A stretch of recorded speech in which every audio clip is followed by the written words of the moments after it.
Multi-21, c'est... Yeah, Multi-21. Bonjour à tous et bienvenue dans la review de la saison 2018-2019 de Formule E. Je suis en compagnie de Paul Perardel de Dame Track Limit. Comment vas-tu, Paul ? Super. Eh bien écoute, on est parti pour ce débrief. Alors, on va d'abord reprendre un petit peu ce qui s'est passé lors du dernier week-end. Une double course à New York, une double course pour finir la saison comme on en a l'habitude en Formule E. Qu'as-tu pensé de ce dernier week-end de Formule E à New York ?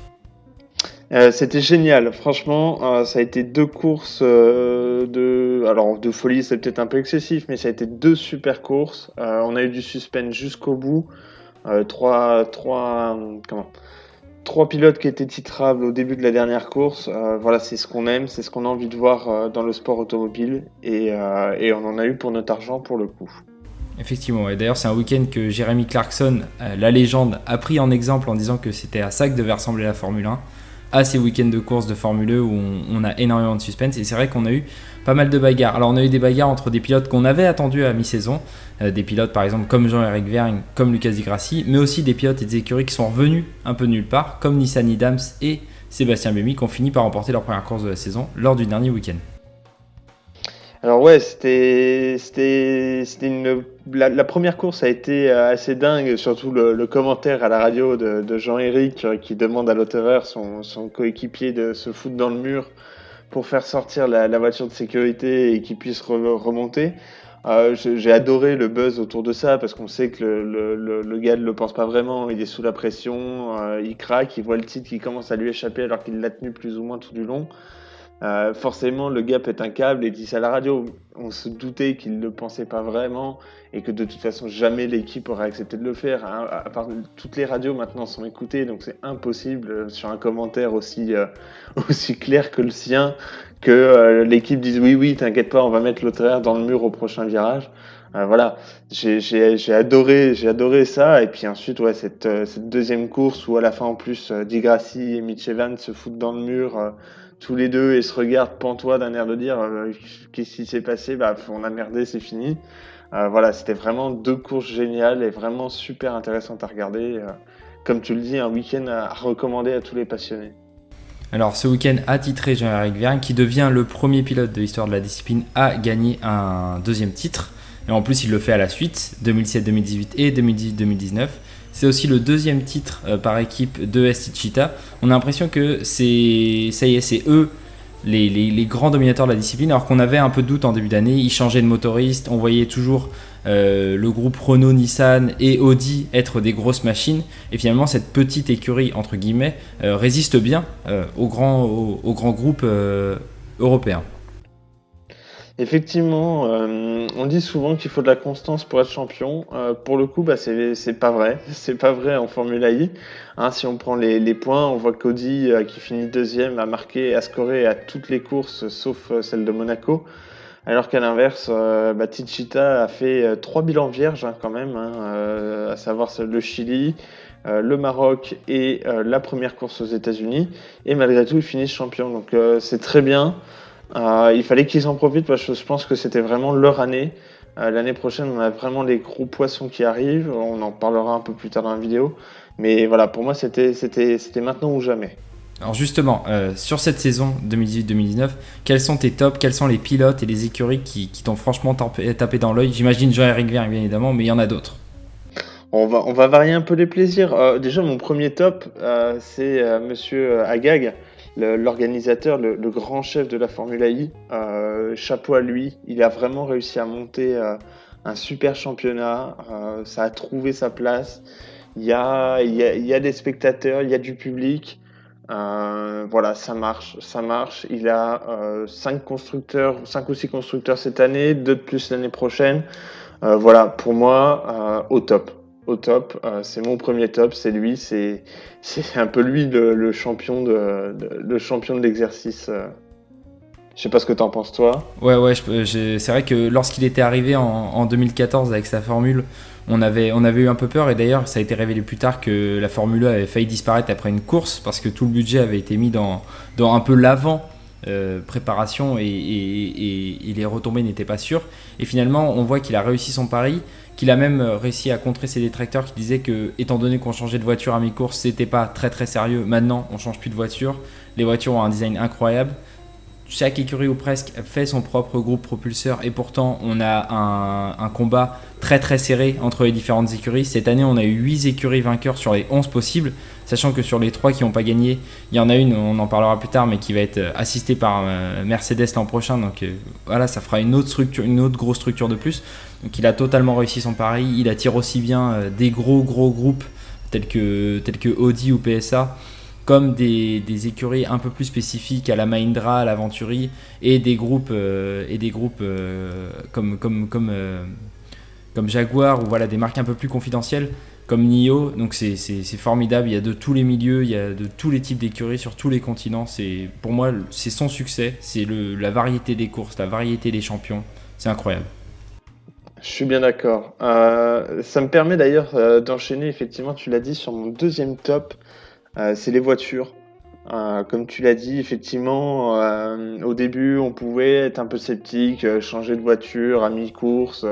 C'est peut-être pas le truc le plus écologique, alors qu'on avait un championnat qui se défendait par rapport à ça. Voilà, maintenant on a effectivement, comme tu dis, des voitures qui ont de la gueule, il faut le dire. Et puis il faut les entendre, il faut voir. On dit souvent que elles font pas de bruit, qu'on n'entend rien, que c'est pas plaisant. Il faut les écouter, hein, même pas forcément en vrai, mais déjà ne serait-ce qu'à la télé, quand on a les caméras bord de piste là qui sont posées sur les murs ou dans les murs et qu'elles passent à côté en pleine charge, Ça envoie très très fort. et puis ça fait du bruit mine de rien, ça fait du bruit hein, maintenant. Hein. On entend tout le bruit de la mécanique et puis ça siffle fort hein, parce que maintenant c'est des gros moteurs, c'est des grosses batteries, grosses capacités, donc ça envoie des watts. Et ouais, c'est des voitures, comme tu dis, ça envoie fort. Hein. Maintenant, effectivement, on se rend compte qu'on a vraiment des belles voitures quoi, qui font plaisir à regarder tourner. Effectivement, ouais. Et d'ailleurs, c'est quelque chose sur lequel on pouvait être sceptique au début d'année, c'était le design de ces voitures qui paraissait peut-être un peu trop agressif, peut-être un peu trop complexe par rapport à Formule E, et qui nous a, j'ai l'impression, encore resserré le spectacle entre les différentes écuries. Est-ce que tu as un autre top encore à donner sur cette saison de Formule E ? Écoute, je pense que je vais te laisser le dernier top. Alors, hein, il est pour toi aussi. Bah écoute, le dernier top, on en a déjà un peu parlé, mais pour moi c'est l'écurie DS Techeetah en soi. Alors déjà, deuxième titre pilote pour eux cette année avec Jean-Éric Vergne.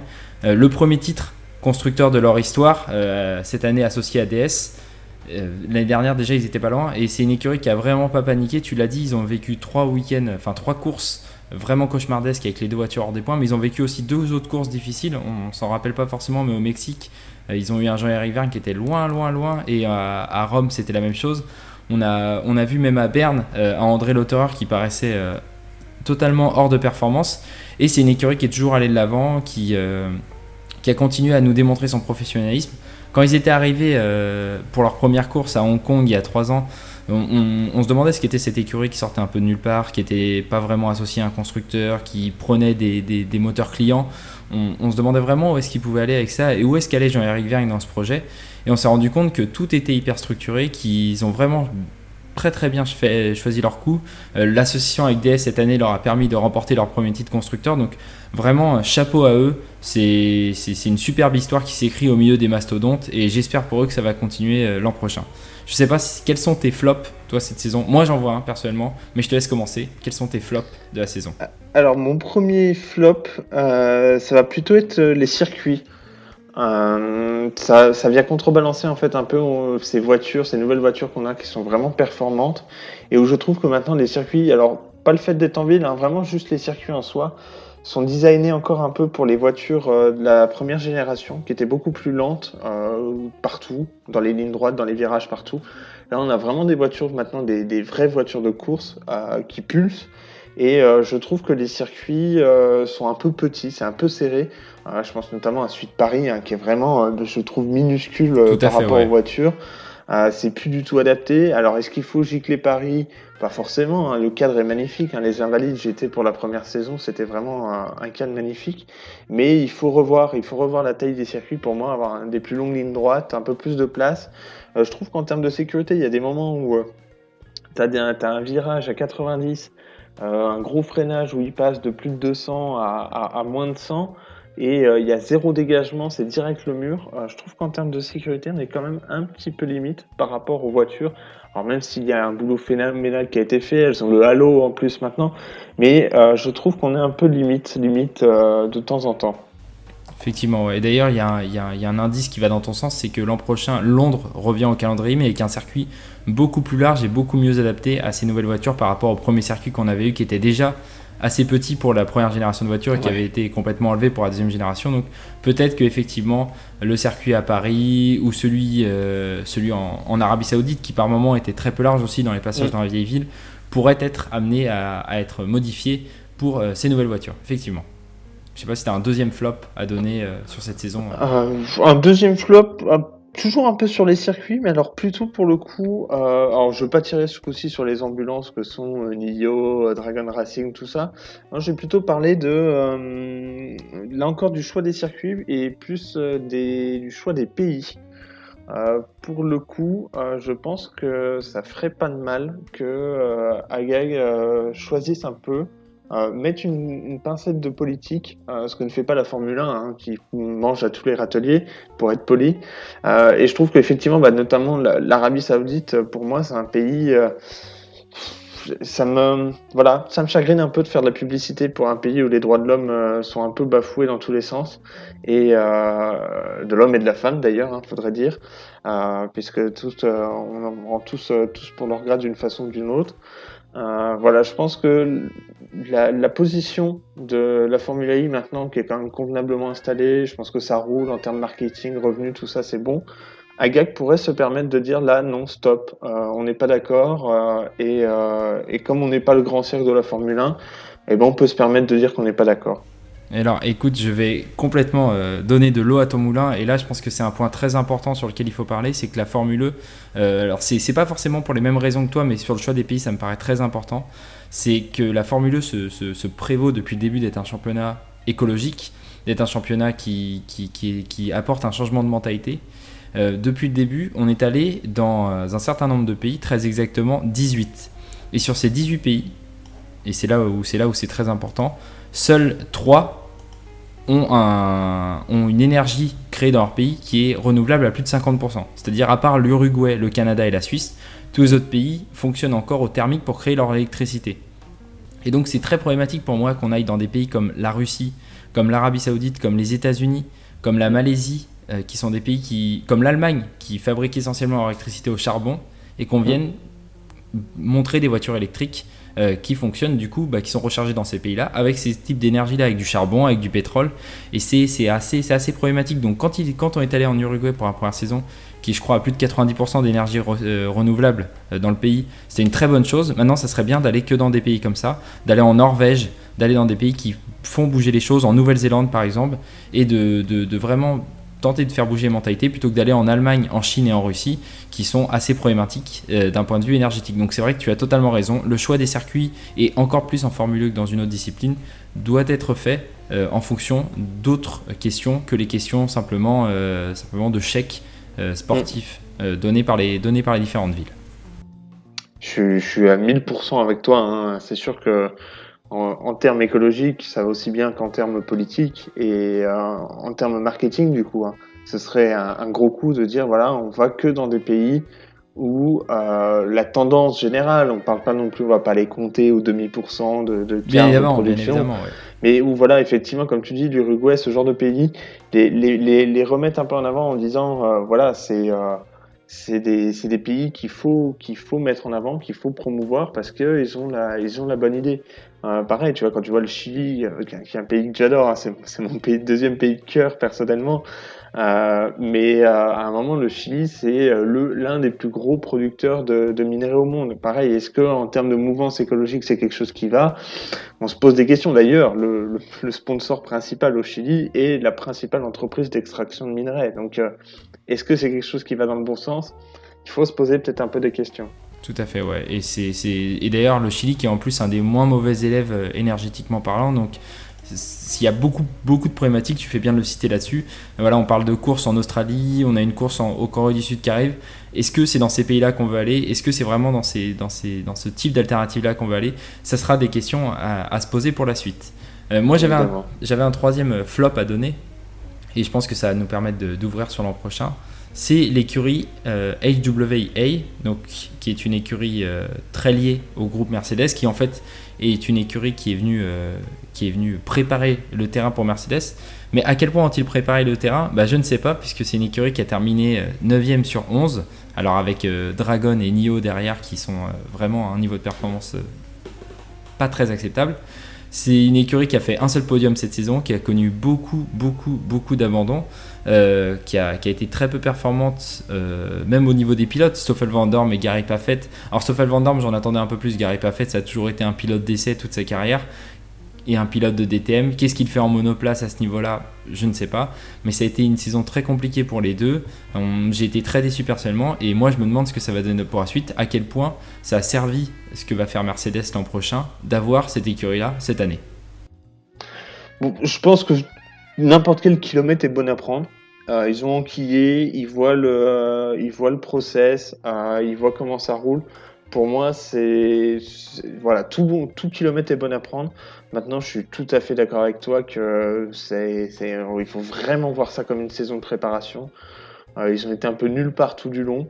Van Dorn, effectivement, je suis pareil, un peu déçu, mais un peu déçu depuis qu'il est arrivé en Formule 1.